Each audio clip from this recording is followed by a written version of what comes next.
wuoyo kodu kagongero kagano gimuwicho.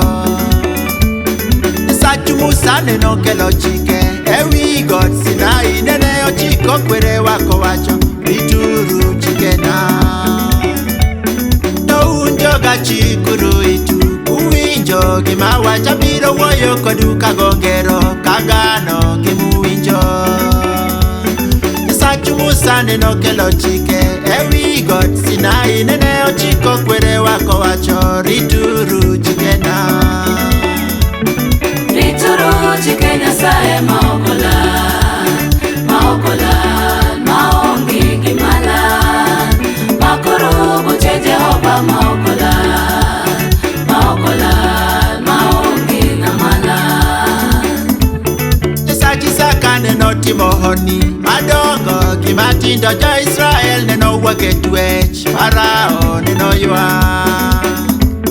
Nyasachu Musa neno barona kotelo to giluwo. Nyasach Haruni neno telo mbele kagode duto ringo.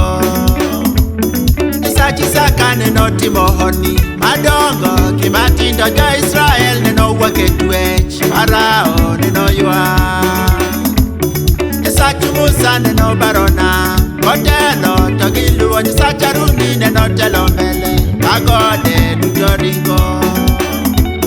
Rituru chike Nyasaye maokola, maokola, maonge gimala, makoro buche Jehova maokola, maokola, maonge namala.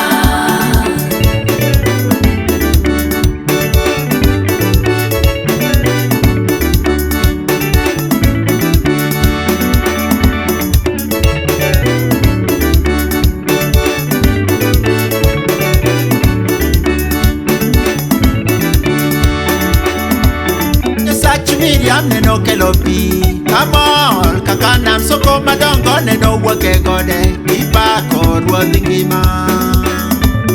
Jo Amaleki neno winjo humbe gionko, neno mako Yeriko, neno yengni kata rumbe tapako.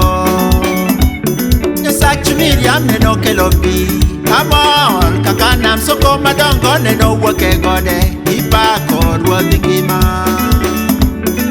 Amaleki neno winjo humbe gihonko, neno mako Yeriko, neno yengni kata rumbe tapako.